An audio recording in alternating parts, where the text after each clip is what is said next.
नारायण दत्त जोशी जी हमारे साथ हैं, जिन्होंने देश की रक्षा की है और भारत में अपनी ड्यूटी निभाई है।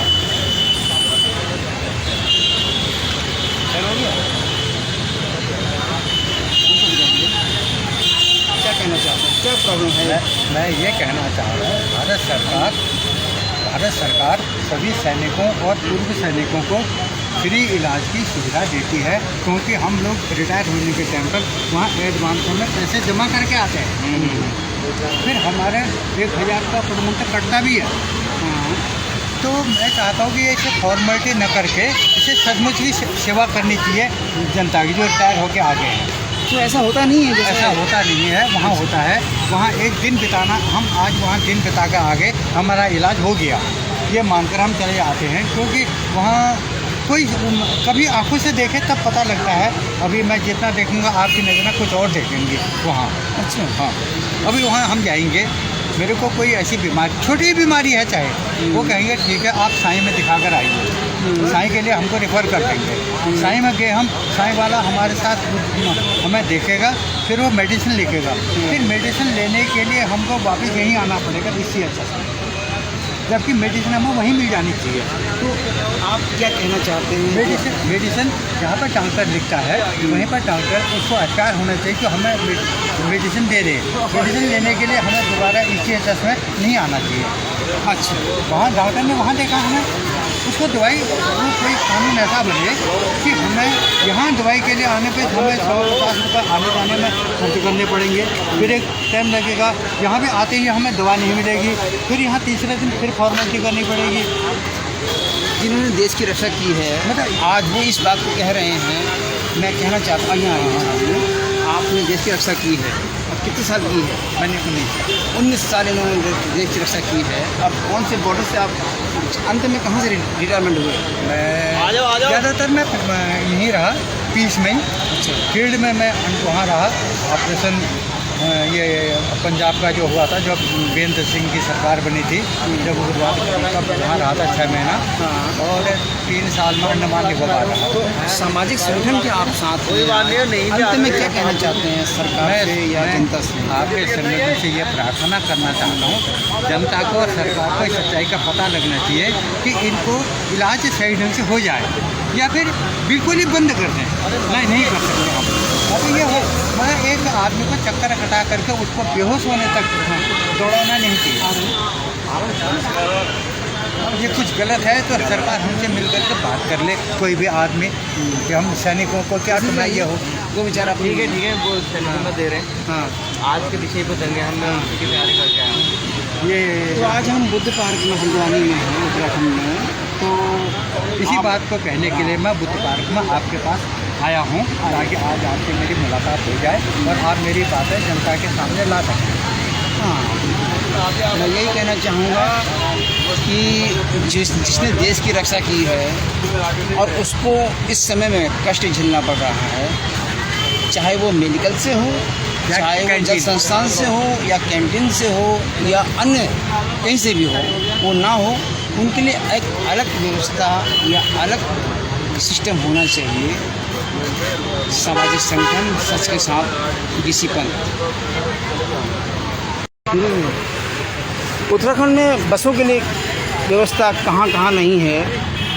हमारे साथ इस वक्त हैं नारायण दत्त जोशी जी हैं, और मैं यही चाहता हूँ कि उत्तराखंड की बसें निर्धारित समय पर पहुँचें, और जहाँ जहाँ रोड पर नहीं हैं वो पूरी कराई जाए व्यवस्था। हाँ, कहाँ पर व्यवस्था नहीं है? अभी तक मेरे हिसाब से हल्द्वानी देवीधुरा लोहाघाट नहीं है। हल्द्वानी से देवीधुरा होते हुए लोहाघाट के लिए कोई बस नहीं है। अच्छा। हाँ, अभी जहाँ तक ख्याल है मेरा, अभी 2-4 हफ्ते में लगी हो वो बात अलग है, अभी हफ्ते पहले नहीं थी। आदमी केमो के और जीप के सहारे रहता है, और केमो की भी एक गाड़ी चलती है, वो मिस हो गई तो फिर जीप के सहारे, जीप वाले तो 20 किलोमीटर के 200 रुपये। अच्छा, प्राइवेट जो गाड़ियाँ चल रही हैं, इसलिए मैं कहना चाहता हूँ सामाजिक संगठन सच के साथ पूरे भारत में चल रहा है, मैं ये कहना चाहता हूँ कि ये सरकारी विभाग भी इसमें जागरूक हों और हमारे आर्मी के रिटायर्ड जो मैन हैं, क्या नाम है आपका? नरेंद्र जोशी जी हैं, वो कहना चाहते हैं कि ऐसी प्रॉब्लम देखने को मिल रही है। और क्या कहना चाहते हैं आप? बस ऐसे अगर प्रॉब्लम तो बहुत है, प्रॉब्लम हम खुद ही सॉल्व कर लेंगे, लेकिन जो सरकार के हाथ में जो प्रॉब्लम है वो सरकार दूर करे। अब रोडवेज उनके हाथ में है। अब प्राइवेट जीप वाला हमारी उतनी मदद नहीं करेगा जितनी रोडवेज करेगी। प्राइवेट वाला तो हाथ लगाने के भी पैसे लेगा। हाँ, हम चाहते हैं तिगुना कोरोना के रेट में बढ़े थे, अभी तक रेट बढ़े हुए हैं।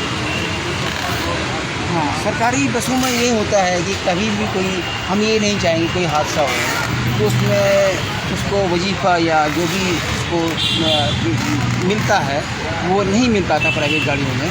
तो हम चाहते हैं सरकारी गाड़ियों में ये जल्दी जब व्यवस्था हमारे आगे बता रहे हैं कि इसमें कोई संज्ञान लिया जाए फिर हाँ, अच्छी बात है। अभी सरकारें करें, विकास का मतलब होता है रोडवेज और रेल। विकास का मतलब मोटरसाइकिल या साइकिल नहीं हुआ। ये सड़कें जो बनी हैं ये रोडवेज के लिए नहीं बनी है गांव से शराब मंगाने के लिए मोटरसाइकिल में सबसे पहले कौन जाएगा भाई? इसीलिए सड़कें बनी है। ये आदमी आ गए गाँव से, अब सड़कें अब जा रही है। अगर यही सड़कें भाई पहले बन गई होती तो इतना पलायन क्यों होता? हल्द्वानी में जगह नहीं है, पहाड़ खाली पड़े हैं। अगर वहाँ स्वास्थ्य की व्यवस्था होती, शिक्षा की व्यवस्था होती तो फांसी का इलाज कराने के लिए भी पहाड़ से लोग सुशीला तिवारी आते हैं हल्द्वानी। हाँ, आप देख सकते हैं जिसने देश की रक्षा की है और सामाजिक आदमी है, वो इस तरह की बात कह रहा है। उसने देखा है, झेला है। और मैं कहना चाहता हूँ कि ये परेशानियाँ दूर हों। सामाजिक संगठन जनता के साथ खड़ा है और मैं इसीलिए मैंने ये मुद्दा उठाया। हमारे गणेश जी हैं, दीप जोशी जी हैं, अन्य जो भी हमारे कार्यकर्ता हैं बहुत सहयोग कर रहे हैं और उन्होंने एक परिवार की तरह सच के साथ को नाम दिया है और एक काम कर रहे हैं। मैं यही कहना चाहता हूँ कि इसमें एकजुटता होनी चाहिए।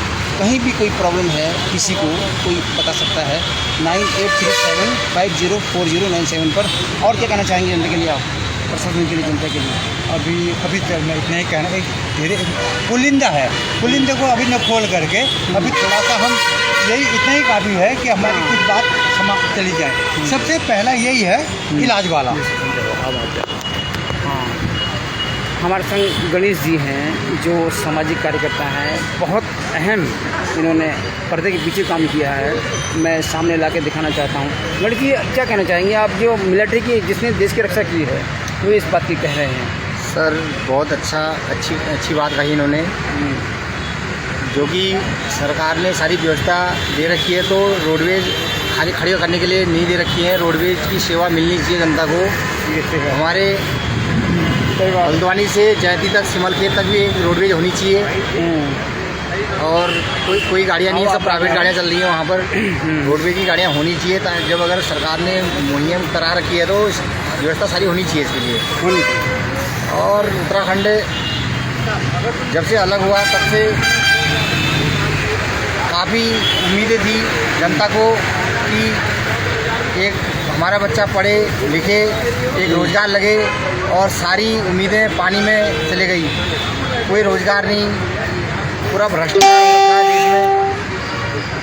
मोदी जी कहते हैं जीरो टॉलरेंस से हमारी वो रहेंगी, लेकिन ऐसा कुछ भी नहीं हो रहा है। सारे भ्रष्टाचार हो रहे हैं, बैकडोर से भर्तियाँ की जा रही हैं और कहीं भर्तियाँ हो रही हैं तो पेपर लीक कर दिया जा रहा है पहले ही। तो इसमें अमल किया जाए। धन्यवाद। आप हमारे सामाजिक कार्यकर्ता, सच के साथ के पर्दे के पीछे हमेशा सामाजिक काम किया है आपने और लोगों की मदद की है। और क्या कहना चाहेंगे? सर मुझे बहुत अच्छा लगता है पीछे से, मतलब पीछे मतलब पर्दे में रह के काम करना बहुत अच्छा लगता है। काम करके ही आदमी आगे आता है और काम दिखता है, ना कि तो बोल के या करके नहीं होता है, करना पड़ता है। जब सब लोग मिलजुल के करेंगे तो तब जाके सारे काम होंगे। तो इसलिए सारे जनता से आग्रह करते हैं, निवेदन करते हैं कि आप लोग भी आइए आगे और समाज के लिए कार्य कीजिए। धन्यवाद। सच के साथ। हाँ जी, सही बात है। हाँ, अभी ये सच के साथ संगठन के साथ जुड़ने से हमारे अपनी बात कहने का मौका मिलता है और सरकार के कानों में भी बात जाती है। कुछ काम सरकार करती भी है। अच्छा करती भी है, देख मैं बार बार देखता हूँ। आपने शराब बंद करा दी थी, ये कच्ची जो जगह जगह बनती थी, ये सब हाँ वो उसका मुद्दा हमने उठाया था। उठाया था और सफलता से उठाया। हाँ उसका मैंने मुद्दा उठाया था, लेकिन आपने इस बात को आगे लाके देखा। कई काम हुए हैं आपके, अभी आप कर रहे हैं, ठीक है। संगठन जहाँ पर भी जनता की जरूरत पड़ेगी हम भी आएंगे। जी ठीक है जी, बहुत बहुत आपने बात सुनी, धन्यवाद। मैं यही कहना चाहूँगा कि संसार में, उत्तराखंड में जो भी जन समस्या है वो खुल कर बताएं। हमारे आपका नंबर बताइए खुल के। 7060904405। ये सामाजिक कार्यकर्ता हमारे हैं सच के साथ संगठन के, और मैं यही चाहूँगा कि जो भी समस्या हो वो खुल कर बताएं, सामने आए। जय हिंद। BC पंत। आपका नाम? गणेश सिंह। गणेश सिंह।